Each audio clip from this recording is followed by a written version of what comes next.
반갑습니다. 김용민 대표입니다. 오늘 김용민의 주식 랭킹에서는 전 세계 1위 독보적인 경쟁력을 갖춘 이 기업 8월 무섭게 상승합니다.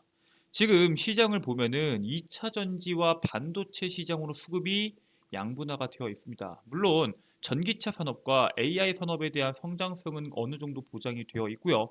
그에 따른 수혜로 2차 전지와 반도체 산업이 수혜를 받고 있는데 그 수혜 정도가 워낙 강하다 보니까 그 주변까지 낙수 효과가 나타나고 있습니다. 하지만 여러 가지에 대한 변수는 분명히 있습니다. 미중 무역 분쟁부터 지금까지 높은 시세가 나온 만큼 차익 매물에 대한 우려도 분명히 있고요. 그렇기 때문에 그러한 변수를 갖고 가고 싶지 않으신, 그리고 앞으로 무역 분쟁이나 여러 가지에 대한 시장 변수에 주가가 움직이지 않고 꾸준하게 상승이 나와줄 수 있는 그러한 종목을 찾으시는 투자자분들께서는 오늘 영상 집중하셔서 시청해 주시면은 그 종목 확인하실 수 있다라고 말씀을 드리고요.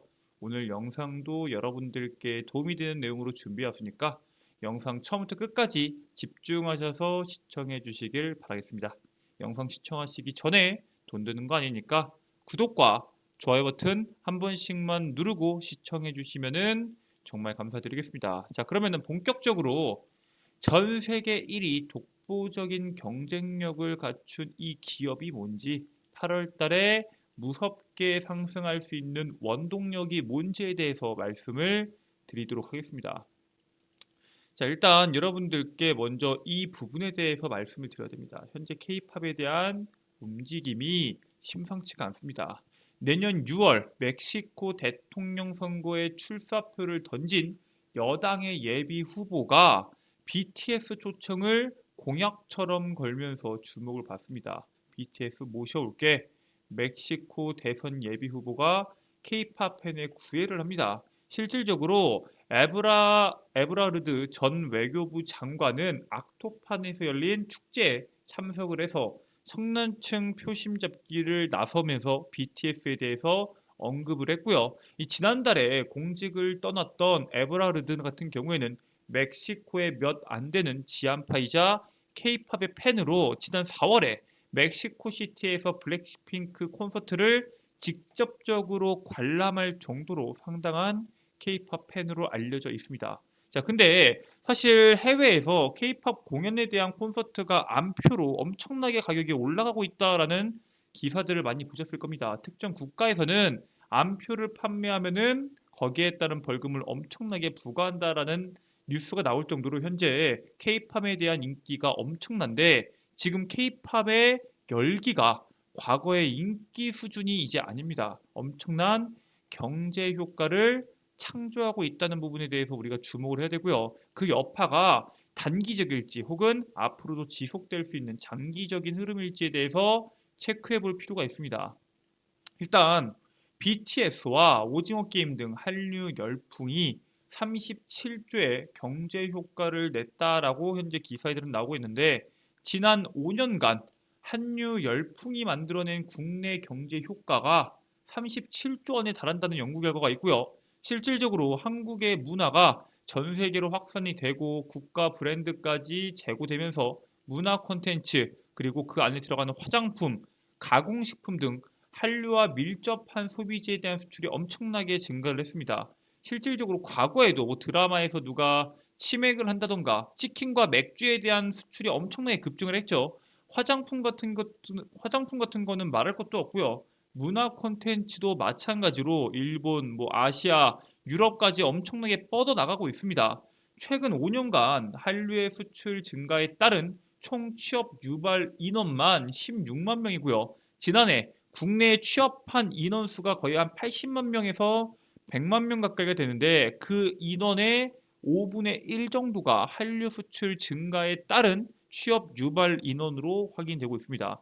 자, 그리고 우리나라에 대한 문화 영향력이 얼마나 커졌냐면 2017년도 기준에서는 전 세계 대표적인 80개국 사이에서 31위로 중위권이었거든요. 작년에는 7위까지 24단계를 급등을 했습니다. 문제는 뭐예요? 올해도 엄청나게 그 수치가 올라가고 있습니다. 특히나 오징어 게임 2도 그렇고 한류에 대한 인기 자체가 워낙 높다 보니까 현재 한류에 대한 움직임을 많은 사람들이 주목을 하고 있습니다. 특히나 우리나라의 가수들이나 연예인들이 가장 많이 현재 주목을 받고 있는 시장이 있죠. 바로 미국 시장입니다. 미국에서 한국어 노래에 대한 비중이 1.8배 증가를 했고요. 한국어 전도사 역할을 똑똑히 하고 있다라고 평가를 받고 있습니다. 올해 상반기에 미국 음악 시장에서 한국어 노래가 재생된 비중이 2년 전 2021년도와 비교했을 때 1.8배 증가했고요. 상반기 미국 음원 플랫폼에서 가장 많이 재생된 상위 1만 곡의 언어를 딱 나열했을 때 당연히 영어가 1등이었고요. 스페인, 그 다음에 한국어 순으로 3위를 기록합니다. 사실 한국어 같은 경우에는 2022년도, 2021년도에도 3위를 하긴 했는데 그 당시보다 이 비중 자체가 1.8배 늘었다라는 게 상당히 중요한 부분이고요. 세계 음악 시장 분석 업체인 루미네이트는 K-팝이 전례 없는 판매량과 스트리밍에 대한 성장률을 기록했다라고 설명을 합니다. 실제로 K-팝이 과거에는 BTS, 싸이 몇몇 가수들을 제외하고 빌보드 핫백 아니면 빌보드 순위 1위 이런 것들을 기록하기가 상당히 어려운데 지금은 상당히 많은 다양한 가수들이 그 수치 안에 들어가고 있는 모습을 보여주고 있죠. 거기에다가 더 중요한 거는 K-팝 팬들은 미국 평균 음악 청취자들보다 매월 음악과 관련된 소비에 약 75% 이상 돈을 더 쓰면서 시장에 큰 손으로 주목을 받고 있습니다. 예를 들어서 일반적인 이 미국의 음악 청취자들이 100만 원을 쓴다고 하면은 K-팝 팬들은 175만 원을 쓴다는 겁니다. 그만큼 K-팝에 대한 중독성이 상당히 크고 거기에 대한 팬들에 대한 깊이도 상당히 깊다라고 우리가 어느 정도 수치화로 예측해 볼 수가 있습니다. 자, 그리고 현재 미국에서 트와이스가 엄청나게 사랑을 받고 있어요. 지난 9일 트와이스는 미국 애틀란트 트위스트 파크 공연을 끝으로 5번째 월드 투어인 레드 투 비 이란 북미 투어를 피날레를 했습니다. 전 세계 여성 그룹 최초로 세계에서 가장 비싼 경기장으로 불리는 미국의 로스앤젤레스 소파이 스타디움에 입성을 했고요. 이거와 비슷한 가격대를 가지고 있는 뉴욕의 스타디움에서도 같이 공연을 했습니다. LA와 뉴욕 스타디움 공연 티켓은 빠르게 소진이 됐고요. 전 세계 걸그룹 최초로 소파이, 그 다음에 매트라이프 스타디움 10만석을 매진시키는 대기록을 세웠습니다. 실질적으로 엄청나게 빠르게 매진이 됐고 추가적으로 확보한 그 좌석 또한 엄청나게 빠르게 확보가 됐다라고 기사가 나왔고요. 실질적으로 북미 투어에서 25만 명을 동원했다라는 엄청난 수치를 일궈냈습니다. 그리고 지금 미국에서 엄청난 사랑을 받고 엄청난 돈을 벌어들였는데 미국에서 끝내는 게 아니라 유럽과 아시아에서 투어 열기를 이어가면서 계속적으로 실적을 올리고 있는 그룹이 바로 트와이스입니다. 사실 한국에서 엄청난 활동을 하고 있지 않길래 뭐 하고 있나 했는데 현재 세계에서 엄청난 활동을 하고 있고요. 실질적으로 우리나라 이, 이 그룹들이 혹은 우리나라의 이런 가수들이 미국 시장에서 계속적으로 수치를 갱신하다 보니까 미국에 있는 빌보드가 하나의 조치를 취했습니다. 미국 빌보드 K-팝을 견제하나 싱글 차트에서 공식 홈피 다운을 제외를 시켜버립니다. 빌보드가 핫 100에서 현지 K-팝 팬들이 가장 많이 사용하는 아티스트의 공식 홈페이지를 차트 집계 대상에서 제외하는 조치를 전격적으로 도입을 했습니다. 빌보드가 최근에 공식 홈페이지 차트 예고 기사를 통해서 D2C 사이트를 차트 집계 대상에서 제외한다라고 발표를 했고요.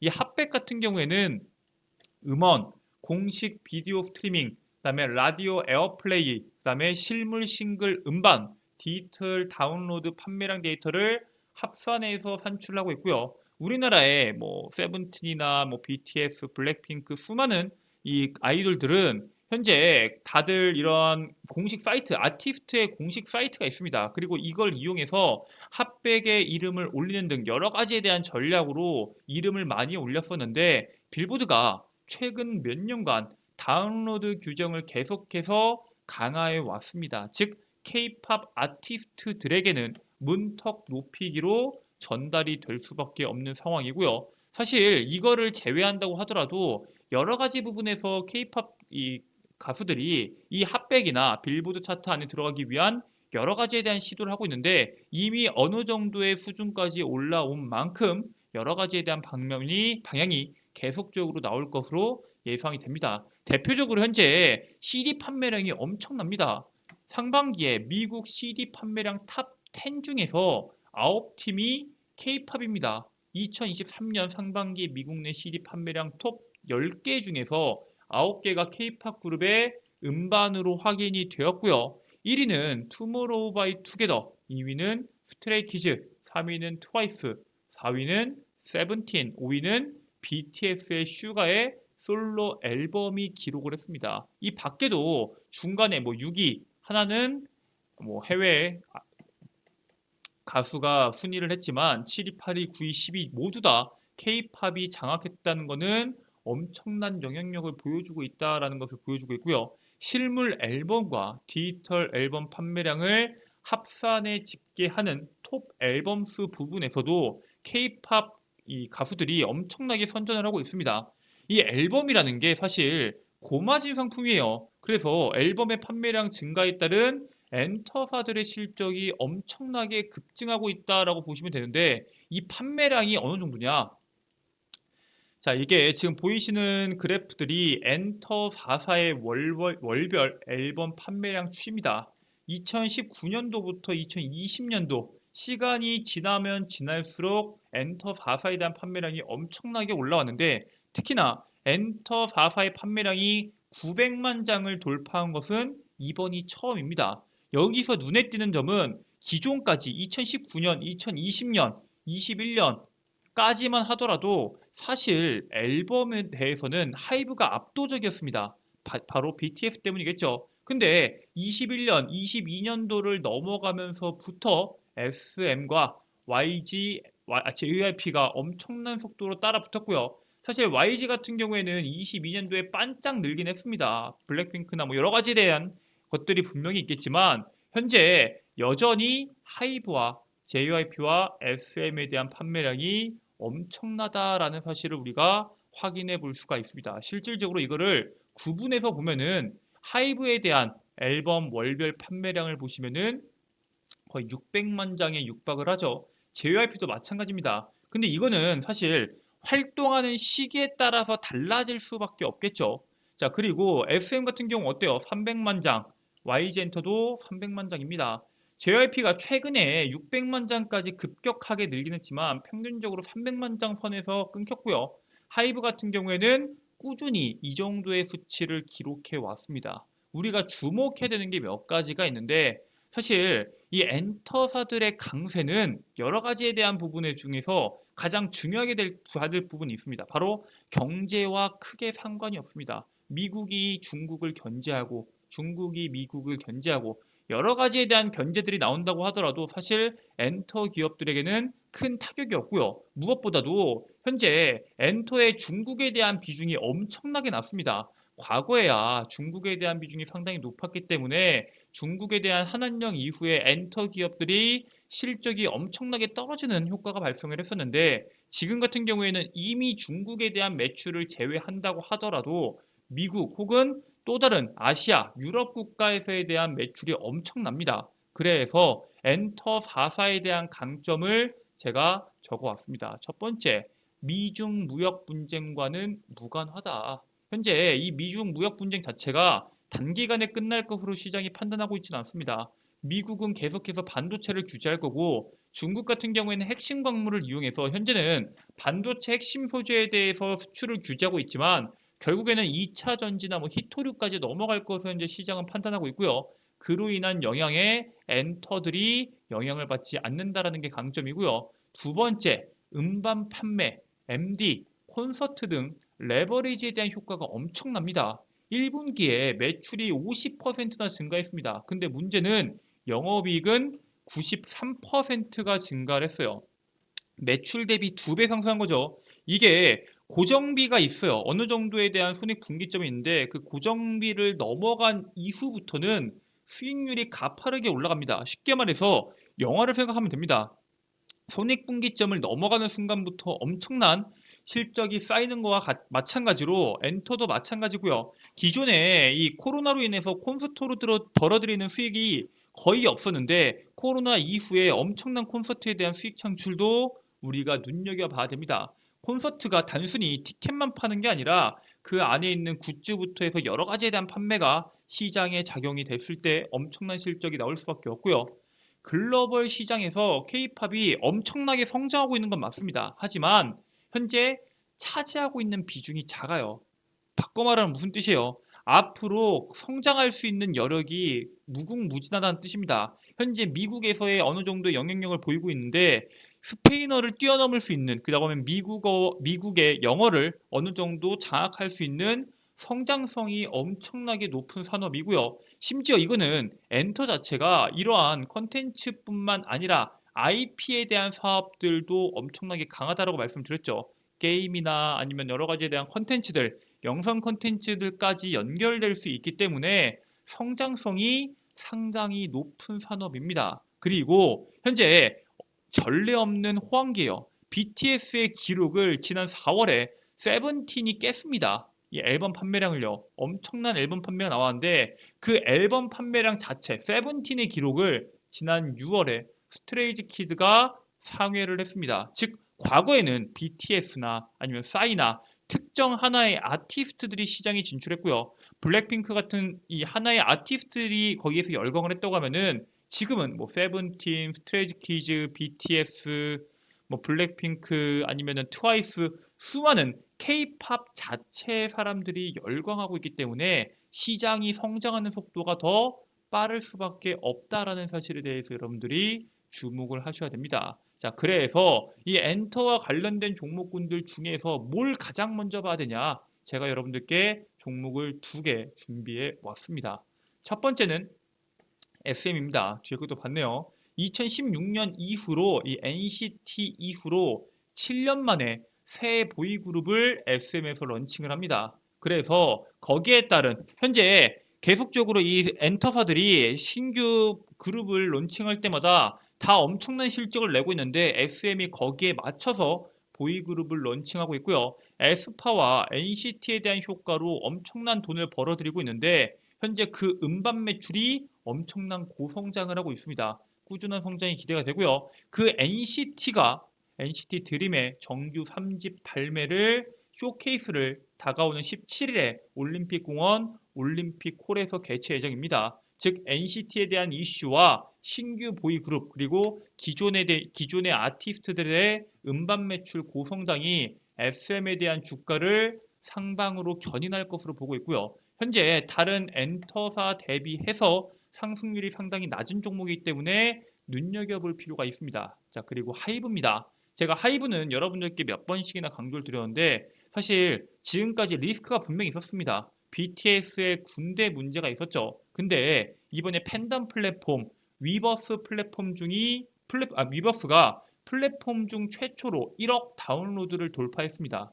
그리고 이거는 제가 잠시 후에 설명을 드릴게요. BTS 이후에 꾸준하게 성공을 했어요. 뭐 여러 가지에 대한 그룹들이 르세라핌부터 몇몇 그룹들이 계속적으로 성공을 했잖아요.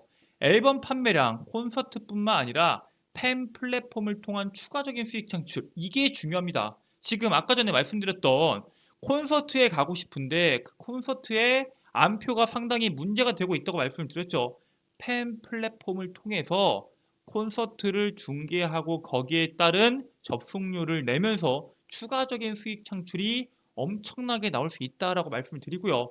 AI를 접목시켜서 실제로 내가 원하는 아티스트와 이야기하는 듯한 그러한 콘텐츠들도 계속적으로 추가된다고 했을 때 엄청난 돈을 벌어들일 수 있는 게 바로 팬 플랫폼 서비스인데 지금 하이브가 이 부분에 대해서 1억 다운로드를 돌파하면서 가장 선두에 있다라고 말씀을 드리고요. 그런 만큼 앞으로 고성장이 기대되는데 현재 JYP가 제적정 주가를 찾는다고 엄청난 상승률이 나오고 있죠. 하이브와 SM이 조만간 그 흐름을 따라서 같이 올라가 줄 수 있는 재료를 충분하게 가지고 있다라고 말씀을 드립니다. 자, 그렇기 때문에 여러분들께서는 다가오는 8월이 오기 전에 압도적인 경쟁력을 갖고 있는 이 두 기업 꼭 기억하셔서 투자를 해보시길 바라겠습니다. 자, 오늘 준비된 내용은 여기까지입니다. 오늘 영상도 끝까지 시청해 주셔서 감사드리고요. 저는 다음 영상에서 여러분들께 더 도움이 되는 내용으로 돌아오도록 하겠습니다. 영상 끝까지 봐주셔서 감사드리고요. 오늘 영상도 여러분들께 도움이 되셨다면 영상 바로 종료하지 마시고 구독과 좋아요, 알림 설정 한 번씩만 부탁드리겠습니다. 여러분들의 작은 이러한 관심이 매일매일 영상을 업로드할 수 있는 큰 힘이 된다라고 말씀을 드리면서 오늘 영상 마무리 짓도록 하겠습니다. 오늘 하루도 다들 고생 많으셨고요. 내일도 편안한 하루가 되시길 바라겠습니다. 감사합니다.